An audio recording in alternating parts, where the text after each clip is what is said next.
Salut à tous, le journal du foot de ce vendredi 12 juin. Les infos et rumeurs du mercato. Jackpot en vue pour Virgil van Dijk. Si l'on en croit les informations du Sun en Angleterre, le défenseur de Liverpool pourrait signer rapidement une prolongation de contrat en or avec les Reds. Un nouveau contrat de 5 ans avec une revalorisation salariale historique à la clé. Selon le tabloïd, le néerlandais devrait toucher près de 245 000 euros par semaine contre un peu plus de 200 000 actuellement. C'est du jamais vu à Liverpool. Le FC Barcelone de son côté se positionne sur un jeune crack argentin. Le club Blaugrana viserait le milieu offensif de Vélez Sarsfield, Thiago Almada, 19 ans, dont le nom a été associé également à Manchester City et Manchester United. Une chose est sûre, on devrait voir rapidement ce jeune talent débarquer en Europe. Il ne sera resté qu'une saison. Eric Choupo-Moting, chouchou du Parc des Princes, va quitter le PSG. Son contrat ne sera pas renouvelé. L'attaquant camerounais ne devrait même pas revenir pour finir la saison en Ligue des Champions. Les infos, en bref, ça se précise concernant la reprise de la Ligue des Champions en août, sans doute sous la forme d'un Final 8 dans une même ville. Selon la presse italienne, les 4 huitièmes de finale retour restants à disputer se joueront dans les stades des équipes qui devaient recevoir. La rencontre entre la Juve et l'OL, par exemple, se jouerait alors à Turin, alors que des échos en Espagne laissaient entendre que l'UEFA souhaitait des matchs sur terrain neutre. Jean-Michel Aulas veut son tournoi amical en juillet et avec le PSG pour préparer justement les échéances en Ligue des Champions. Pour Téléfoot, le président lyonnais a donné quelques précisions.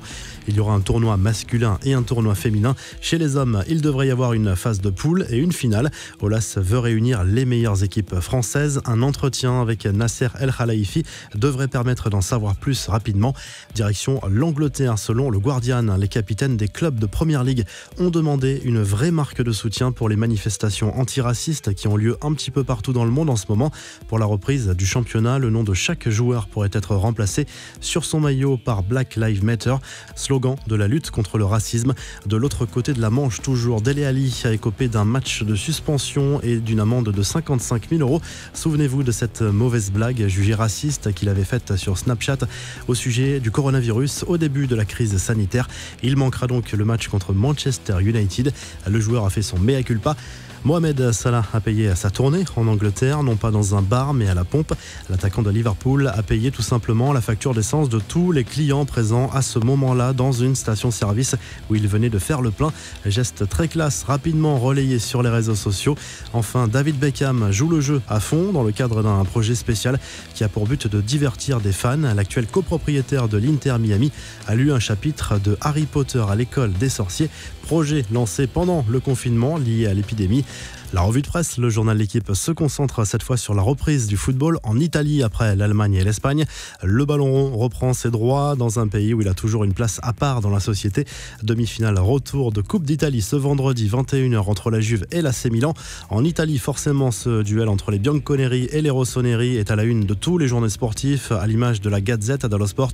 Le football est enfin de retour après 95 jours d'arrêt, souligne le quotidien italien qui place notamment Cristiano Ronaldo en une. En Espagne, AS revient sur le derby de Séville disputé jeudi soir et qui signait le retour de la Liga. Victoire 2-0 du FC Séville. Un pénalty polémique, du jeu, de l'intensité. Il ne manquait finalement que le public.